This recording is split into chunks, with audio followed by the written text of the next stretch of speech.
Yeah. Nigga that you said none of it about. Yeah. No, I guess It's a hell of a movement, but is this movement inclusive? So we all get in and promote this new balance. That's a good question. I interviewed Zillionaire Tuesday. And I love that nigga, Kill Gang related nigga. And the reason I'm asking him is because it's a movement we all should be embracing and pushing from North Texas to Dallas. And it's a unity movement bringing a whole city together. This movement is spread so nigga done squashed the killing in Fort Worth. Now Fort Worth got a new Fort Worth movement. So we can take this and really bring some unity if it's really inclusive. Texas, I know one town, Texas. Texas, the whole movement is about Texas blacks. Quit fighting one another, quit squabbling with one another, come together and help one another. What is you fighting one another for? How y'all poor and broke? The slave state. Man, I want to bring you back, man. I gotta bring Pops back. You got to. So he know why. So he met me when the white folks had a polished Malcolm X. I mean, a polished Martin Luther King. Nigga, this is why y'all got me. Because if it wasn't for him, I would really be an Uncle Ruckus. I mean, they are. So, yeah. No. They just talking. I was already in position. Nigga, when he said I was the most He didn't like being around me. He said, man, that man is ignorant. I didn't like Joe Blow. Nigga, I was gonna be. They had me polished to replace this guy by the name of R.W. Brady. I was gonna be black people's worst nightmare in America. Ben Carson, nigga, they was gonna position me right next to Trump. And nigga, if this old man didn't get me, man, I could have black people in slavery today with my voice. Because they were polishing me to be against my people. The old man gave me a car, nigga, and he gave me the keys to the streets. Like he to his building, and his strap on the food. If you want to nigga white, black people be in trouble. You would have put so many people in jail. I wanted to. Not in jail. I would have killed anything black people had positive. I started to hate black people because of the culture. Nigga, I would have been with Trump pushing laws against black people if it wasn't for this old man. And niggas, at times I still hate you niggas because I don't see nothing good in us if he don't ever call me. If he don't ever call me, remind me to love black people, I don't see nothing good in us, nigga. I don't like black people. I didn't grow up with y'all. He keep me black, nigga, and my mama. And I'm gonna listen to him. So now, if it wasn't for him, nigga, I would be an enemy to black people. I try not to love, and the only thing I love is my people. That's the only thing I love. Yeah. So he saved me, homie. I had an office downtown, nigga. I was giving, I was a very powerful black Republican in the state of Texas. Even when I had Republicans come meet this man, I don't want to shake it. He never shook a white man's hand. He would never shake them. He would pound their fist. He said white people's hands is nasty. They pass diseases. Well, so he pumped fists with them. So I stopped shaking hands and pound fists. The Indians say how? The Chinese by the head look at you. You know, Chinese don't really like shaking your hand. The Indians gonna do this.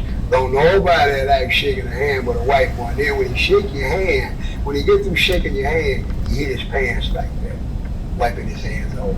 That's just a custom. Yeah, we gotta bring Pops. Yeah, we'll get y'all in. Hey, man, I appreciate y'all.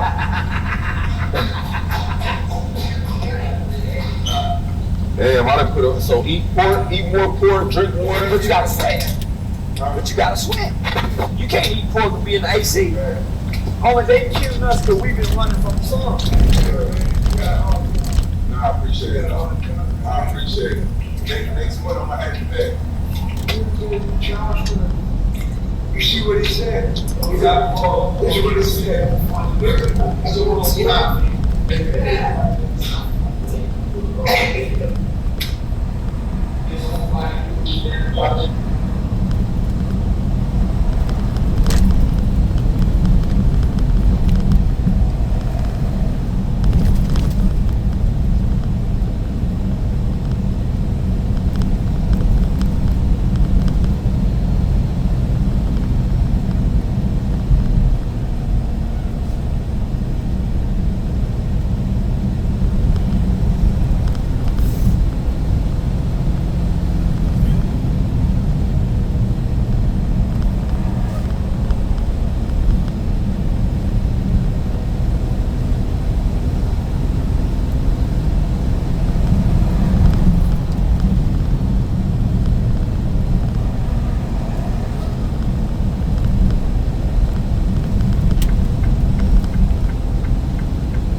Yes, my name is Charleston White.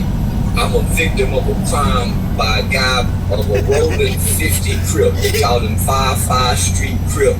Baby OG Baby Snaps. He got a cell phone in prison and he's making threats to victims via social media. I got a quick question for you. What does Charleston White hate more than gangbangers? Yeah, you got that right. Gangbanging rappers. Stomp on his head, King Von D. Stomp on his head, King Von D. Did your God let us quit to the devil, King Von? Bow, bow, bow, bow. And that died. From King Von to Lil Durk, T.I. to Soulja Boy, no one is safe when Charleston White's in town. And while most people would have been dead by now for half of the this man has said and did, Charleston's still alive regardless, and he's still kicking. You don't want no problem with you keep on kicking up dust for. So let's take a look at the nastiest instances of disrespect this Texas native has dished out. Here's 10 times Charleston White humiliated rappers. Charleston White versus Bandman Kevo. Hey, let me ask you this. What's the most you ever paid for coochie for? Alright, 12, right? 12 racks for intercourse is wild, and that's why the day this never Sage paid Cheese that much for interview no with damn Bandman pussy, Kevo man. dropped, the internet And went I've had bonkers. But the rapper was dead on his word, because he not only admitted to paying $12,000 for coochie, he also went on to say that he did it on a regular, and that the average he paid for other less priced sexual meetups was 6 bands. Bro, the math behind this is crazy. How often does he do this? Are we talking hundreds per month, millions per year? I could end poverty in Ohio with that kind of stack. Now, I ain't coming at Bandman Kevo's methodology for getting laid. It's his money, not mine. Well, how can you say that when Charleston White lives and breathes God's air? When Sage Cheese brought this particular issue up with Charleston in his own interview, the Texas native gave every fuck he could give. I don't love pleasure that much to get nobody $12,000, and all I get is a nut. That's a to me. I don't care how much money you got, you a sucker. If you get away that money for some women don't respect tricks in no shape, form, or fashion. I don't care how much money you give. She would never have no respect. But Charleston wasn't done yet. He had to add some pizzazz to his take on Kevo's deal. In true fashion, Charleston went after Bandman Kevo's curious physique. Man, if he really could lift weights, if he really could lift weights like he looked, cause he look like he lift weights, but he don't. He just a blowed up, you know, like the king. Now, how do you recover from that kind of violation? Because on the internet, most folks with Charleston, I mean, it was common knowledge that Kevo had work done on his body. And the man hadn't tried hiding it. He said it himself that he had liposuction for his belly because he found it difficult to cut the fat with exercise. But there was also no denying that his body straight up looked weird as and that's why he became such an easy target for Charleston. Now, after this violation, the wise thing would have been to shut up, move on, and not take Charleston on because there was no way in hell, heaven or on earth, Kevo was going to win a war of words with that uncle. But the rapper chose to do the complete opposite. He went back on Sage Cheese to defend why he was paying college fees for coochie. And he also made the grave error of adding his own pizzazz, dissing the man Charleston White. So, of course, Charleston can do those girls that Charleston did, they free. You don't need $1 to hit them type of females. So I understand that when Charleston comes off, once he gets on this level, once he cross sides, then he can kind of understand. Right now, he can't see the side. He barely can see anyways. I ain't gonna lie, Kevo leveled the playing field with that one. And I ain't talking about his foul explanation for why he paid for sex. I'm talking about the diss on Charleston Crazy Eyes. But hey, you'd have to be green to think this was where it was gonna end. Because after this, Charleston took his gloves off and launched a whole new wave of disrespect for Kevo, mispronouncing his name and coming up with new theories for Kevo's questionable physique. He talking like he built like Bandman Kevo. Oh, he talking like they eating healthy. Well, if they was eating healthy, why did he have to get the BBL?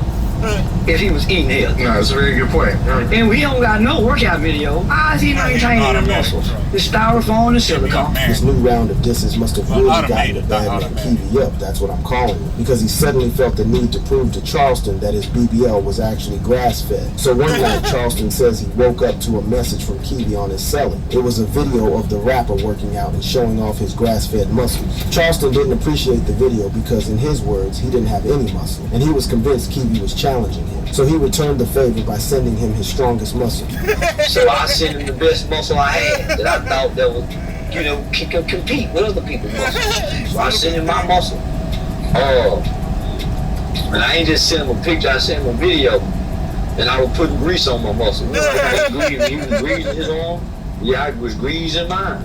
You can bet Kevo didn't sleep well that night. And as you would expect, Keevy called Charleston gay for the intimate expose he was given by the man himself. But Charleston had a logic to why he sent the video. And I gotta admit, it does sound logical. You saw my dick. I ain't see yours. My dick is on your mind. Your dick ain't on mine. I know what your belly look like, but you know what my dick look like. So, and the boo-boo, I win. Somehow this makes sense. And somehow I agree that Charleston won this beef with Keevy. But hey, if it helps the situation, at least Badman Keevy didn't have to pay 12 grand for some digital action with Charleston. Turns out it's the first time for everything, right? Now, Charleston's beef with Keevy might have been hella comical, but there were no laughs or jokes when it came to the beef Charleston had with Lil Durk, the O Block homies, and a specific rapper named 600 Breezy. Charleston versus 600 Breezy, Lil Durk, and O Block. This clip you're seeing right here is one of the most dangerous situations Charleston has ever been in. He was with none of his own crew, facing off 600 Breezy and surrounded by O Block members. This was the moment Charleston was supposed to answer for his big mouth. So what did his big mouth do? Well, it really didn't have nothing specific to do with 600 Breezy because they didn't know each other up until that point. It was a subset of an existing beef that Charleston had with King Von. In the immediate aftermath of Von's demise, Charleston proceeded to have what could be best described as a bizarre home run celebration on Von's dead body in media circles. I watched a demon get erased. Right to his demise with so much power and force behind it. Charleston's reign on Von was so dramatic, many people who didn't know the guy thought he was tripping. Stomp on his head, King Von did. Damn. Stomp on his head, King Von did. And you don't blame them. If you didn't know that Charleston has been fighting the gangbanging lifestyle for most of his life, you would be wondering why the hell he was shitting all over a dead rapper's name. But you see, 600 Breezy and many of O Block crew members knew that Charleston meant every word, and they hated it. Word on the street was that these homies and Breezy in particular were just waiting for the right time to get their hands on Charleston. And as the spirit of Von would have it, that chance presented itself at a movie premiere that both Charleston and 600 Breezy just happened to attend. 600 Breezy was there with his crew, but Charleston was there alone. Now, we in Mississippi at the movie premiere. Now, he come in and they get that, you know, that's Charleston White, ooh, 600 Breezy. What's up, black man? Charleston had no idea in hell he was going to be in the same vicinity with one of Von's homies that day. And he sure as hell had no intention of partaking in any kind of violence. 600 Breezy, on the other hand, was ready for some action, even if he said he wasn't. And he would probably have hurt him if there wasn't one big problem. So I walk in the crib. I get that, hey, I mean, what you, I'm on some cool, but I never yelled at this stuff. None of that, I never did. None of that, but I know he gonna put the police on me. Tell him it's my day, I'm putting the police on me. So it was the fear of the police that made Breezy move easy on Charleston. Knowing all of that, Charleston didn't even flinch 1 second in the presence of his ops. Even worse, the man stood on his word, saying that 600 Breezy and his crew killed black men, and that he, Charleston, was against anything that was against his race. Nothing happened that day to move the situation sideways, and Charleston got out of that situation with both his mouth and his ego intact. This was an obvious sell for Breezy, as you can imagine. Imagine someone disses your dead homie, and you catch them lacking on the outside and still can't do nothing. And even worse, Charleston would take an interview with everyone's worst culture correspondent, DJ Academics, where he dissed Von some more and all of Chicago. So Breezy warned Charleston, saying he better not catch Charleston outside. I said, but when I see you again, it's gonna be a problem. But you see, this is where things get confusing. Because in an interview with DJ Vlad much later, Breezy would point out that he no longer seeks out Charleston because the man could get him in trouble with 12. So Charleston had won his beef with Breezy. But he wasn't done with O Block just yet. He was on a mission against Chicago gangsters. Call it drive-by dissing, whatever you want. He came for Lil Durk. But fans quickly came to Durk's defense. And they warned Charleston in the comments that Durk was going to have his head for his disrespect on Von's name. I killed the image, homie, of what our people think these is. Lil Durk ain't no bad motherfucker. Yeah. No, man, bad motherfuckers don't have fat white baby mamas. Well, sometimes I wonder how Charleston says all of this crazy with a straight face. And frankly, I don't get the logic behind this diss. But if the goal was to kill the O Block image for the fans, he was on to something. And you know, Charleston might have a sharp tongue, but his heart seems to be in the right place. Because when Say Cheese asked him about the whole situation with fans asking Durk to avenge Von's death, here's what he had to say. This is a lose-lose situation that the fans want to put the rappers in. Absolutely. If they don't do it, we gonna quit listening to you. If you do it and go to jail, we gonna quit listening to you. Now, we know Dirk ain't gonna comment on nothing. And since O-Block homies appear to be terrified of 12, Charleston is probably in the clear. But so far, the version of Charleston I've shown you is tame. Because what he did to King Yella on account of the same Von situation turned the homie inside out. Charleston versus King Yella. Knowing which battles ain't yours is a skill that not many folks have. And unfortunately, King Yella is one of such folks. Now to his credit, Yella was AWOL through the disses Charleston was dishing out to Von. But what made him break his silence was when Charleston added the equally deceased FBG Duck to the group chat. But instead of dissing Yella back straight up, for some reason, Charleston ignored the man and went straight after his family, specifically his 3-year-old daughter. With all that scripted stuff on his face, I said, that's a dope fiend, baby. His mama was a crack addict, baby. That wasn't he looked like he was an institution. Yeah. King Yella, baby. He old Yella with a bunch of scripted scrapping on his face. And he got an ugly dog. Yeah, he got an ugly yellow dog. I mean, even if Yella would have ignored the man for dissing him, there was no way he was going to overlook an attack on his family, let alone his daughter. So it wasn't surprising when Yella responded. When you play with my children, my daughter, on GLD, you do all that you talk about, like it's for the youth. What you talking about a 3-year-old child, though? You goofy Mark clown. You and your ugly dog rat wife. No one's going to fault Yella for his reaction. In fact, most of the community was on his side because we all agree kids should be off limits in beefs like this. If you are wondering why, I should call the cops on you, but I'll still give you the benefit of doubt. Kids are innocent. They didn't sign up for birth, and they didn't beg to be brought into the world, so we should exclude them from our book. And Yella's 3-year-old is no exception. Now everyone was on the same page, but Charleston being Charleston, he came up with a pretty convincing reason why he went after Yella's 3-year-old. His defense was that everyone was uncomfortable with him dissing the kids of gangsters, but no one showed the same outrage when those same gangsters killed other people's kids. Truth was a kid. True facts. They sold this homie. There's a 1-month-old baby shot in the head in Chicago. How can we be so offended by saying that ugly little, but we watch kids die by the hands of these gangbangers year after year? But none of what Charleston said here stopped Yella from threatening violence on the Texas native. I heard you're gonna be in Vegas soon. I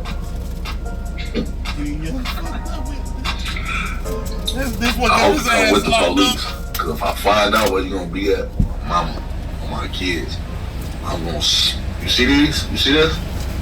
I'm gonna put this motherfucker all on your face. I'm gonna smack you like a bitch. So how did Charleston White respond? Did he apologize? Did he insult Yella's daughter further? Or did he shift his rage to Yella himself? If you picked any of those possible answers, you're dead wrong. Charleston reported Yella's threat to his probation officer. He snitched on him. So I get a lot of threats from the gang members.